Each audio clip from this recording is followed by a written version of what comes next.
Hai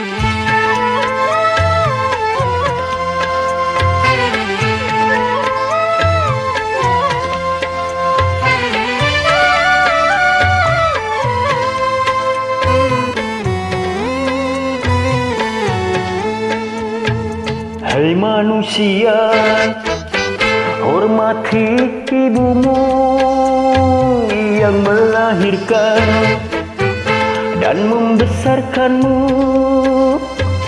Darah dagingmu dari air susunya, jiwa ragamu dari kasih sayangnya.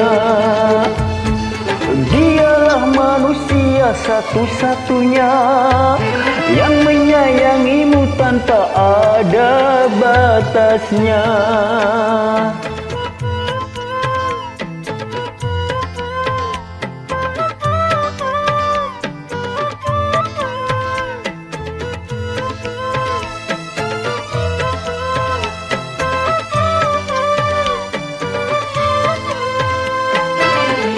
Doa ibumu dikabulkan Tuhan dan kutukannya jadi kenyataan.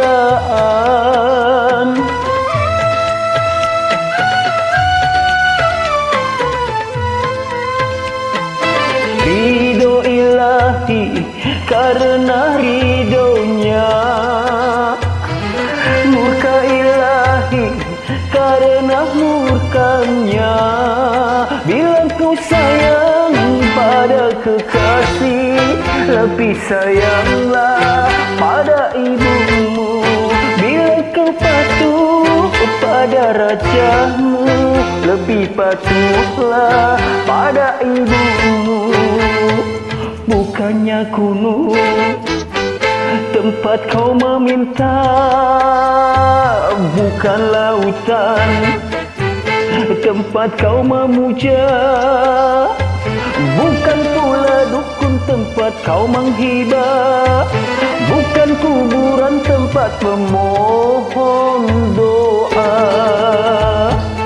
Tiada keramat yang ampuh di dunia selain dari doa ibumu jua.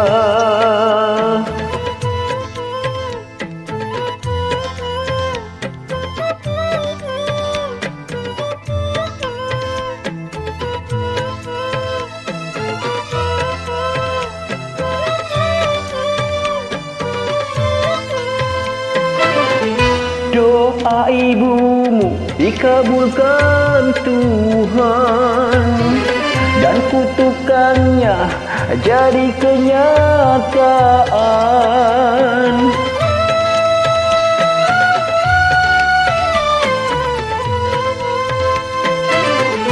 Ridho ilahi karena ridhonya,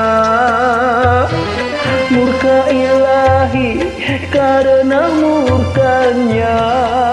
Bila kau sayang pada kekasih, lebih sayanglah pada ibumu.